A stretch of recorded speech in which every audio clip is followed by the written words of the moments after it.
बांकीपुर उपचुनाव के लिए बीजेपी के राष्ट्रीय अध्यक्ष नितिन नवीन ने अपनी आवास पर एक बेहद अहम बैठक बुलाई। इस बैठक में एनडीए के सभी सहयोगी दलों के प्रदेश अध्यक्ष मौजूद थे। बैठक में चुनाव की रणनीति और नेताओं को जिम्मेदारी देने को लेकर चर्चा हुई। ये साफ है कि उपचुनाव को लेकर बीजेपी बेहद संजीदा है और वह राज्य में प्रशांत किशोर के तौर पर विपक्ष की एक और आवाज के लिए तैयार नहीं। पहले कैंडिडेट का बदलाव, फिर कैंडिडेट के बायोडाटा में बदलाव। बांकीपुर में बीजेपी क्या बैकफुट पर आ गई है? बीजेपी के इतिहास में ये पहला मौका है जब एक उपचुनाव के लिए पार्टी के राष्ट्रीय अध्यक्ष को प्रदेश अध्यक्ष और पार्टी के वरिष्ठ कार्यकर्ताओं के साथ बैठक कर रणनीति बनानी पड़ रही है। पार्टी बूथ से लेकर मंडल स्तर तक के नेताओं को जिम्मेदारी दे रही है। नितिन नवीन ने मीडिया से बातचीत करते हुए कहा कि बांकीपुर की जनता का जो आशीर्वाद मुझे मिला, वही आशीर्वाद हमारे प्रत्याशी को भी मिलेगा। एनडीए के प्रदेश अध्यक्ष की बैठक खत्म हो गई। बैठक में बड़ा निर्णय लिया। आपको दिखा रहे हैं राष्ट्रीय अध्यक्ष नितिन नवीन बैठक के बाद निकले हैं और बैठक में निर्णय लिया गया है कि निश्चित तौर पर कह सकते हैं कि जीत को लेकर के पूरी तैयारी की जा रही है। लोगों को जिम्मेदारी सौंपी गई है और उस जिम्मेदारी के अनुरूप कह सकते हैं यह बड़ा निर्णय ले लिया गया है कि प्रदेश अध्यक्ष जो होंगे एनडीए घटक दल के सभी प्रदेश अध्यक्ष अपने अपने दलों के नेताओं के साथ मॉनिटरिंग करेंगे, अपने अपने दलों के नेताओं के साथ चुनाव प्रचार करेंगे और चुनाव प्रचार करने जाएंगे और चुनाव प्रचार करेंगे और करने के बाद कह सकते हैं कि वहां बीजेपी के प्रदेश अध्यक्ष, राष्ट्रीय लोक मोर्चा के प्रदेश अध्यक्ष के साथ सभी लोग सीधे तौर पर चुनाव प्रचार करेंगे। तो मुझे पूरी उम्मीद है कि पार्टी ने जो एक कार्यकर्ता को फिर से मौका दिया है, वो कार्यकर्ता इस क्षेत्र में जनसंघ काल के जो हमारे कार्यकर्ता रहे उनके परिवार का सदस्य है और एक ऐसा युवा है जिसको क्षेत्र के लोग एक कार्यकर्ता के रूप में जानते हैं। वो हर लोगों की समस्याओं के साथ खड़ा रहता है।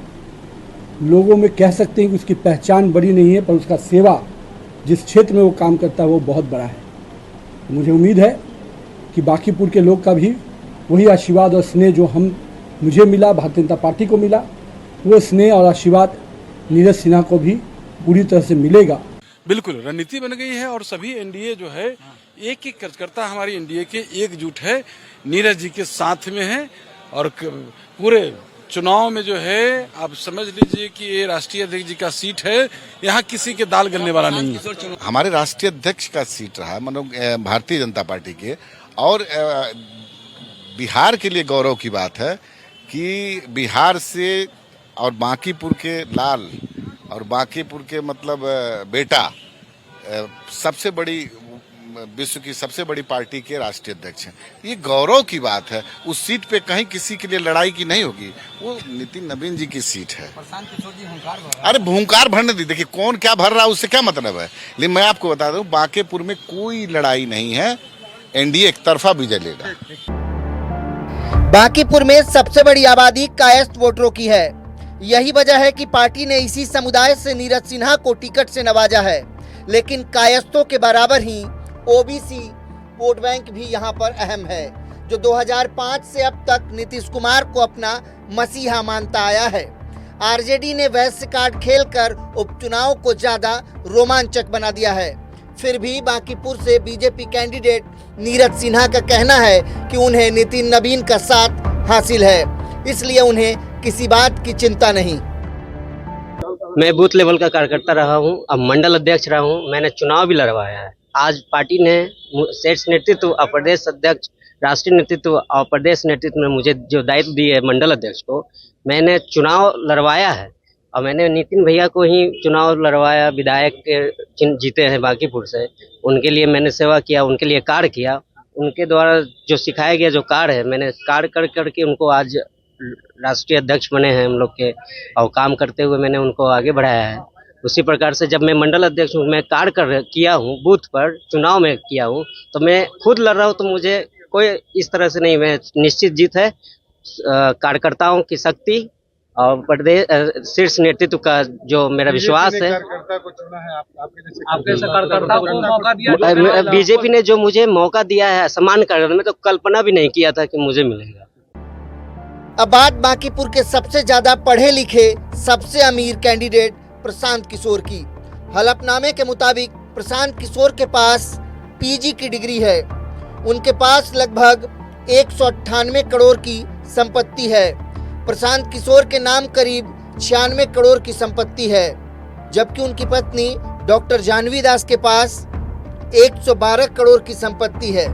हलफनामे के मुताबिक प्रशांत किशोर पर 5.77 करोड़ का बैंक लोन है और उनकी कंपनी पर 8.31 करोड़ का कर्ज है। उनके खिलाफ 8 आपराधिक मामले लंबित बताए गए हैं। इनमें से किसी मामले में अभी अदालत ने आरोप तय नहीं किए हैं। कभी दिग्गज नेताओं और पार्टियों के लिए चुनावी रणनीति बनाने वाले प्रशांत किशोर इस सीट से सीधे तौर पर अपना पहला चुनाव लड़ रहे हैं, जिससे यह मुकाबला राष्ट्रीय स्तर पर चर्चा का विषय बना है। लेकिन एनडीए प्रशांत किशोर को ज्यादा तवज्जो नहीं दे रहा है। अरे प्रशांत किशोर जी का क्या सुनना है, उनके बारे में क्या बोलना है। जो अपने बच्चन के सगा नहीं है, वो भला जनता का सगा क्या हो सकता है। बांकीपुर से जनशक्ति जनता दल और तेज प्रताप यादव की पार्टी की उम्मीदवारी बीणा मानवी का नामांकन रद्द हो गया है। सूचना मिलने के बाद तेज प्रताप यादव निर्वाची पदाधिकारी के कार्यालय पहुंचे और अपना विरोध जताया। एनडीए की सहयोगी दलों के साथ बैठक के फौरन बाद बीजेपी ने बांकीपुर उपचुनाव के लिए स्टार प्रचारकों की सूची जारी की। इसमें 40 लोगों का नाम शामिल है। स्टार प्रचारकों में बीजेपी के राष्ट्रीय अध्यक्ष नितिन नवीन, मुख्यमंत्री सम्राट चौधरी, भोजपुरी सुपरस्टार पवन सिंह, सांसद मनोज तिवारी के अलावा कई केंद्रीय मंत्री शामिल हैं। इस हाई प्रोफाइल उपचुनाव के लिए वोटिंग 30 जुलाई को होगी और परिणाम 3 अगस्त को घोषित किए जाएंगे। मरगूब आलम, नक्षत्र न्यूज, पटना।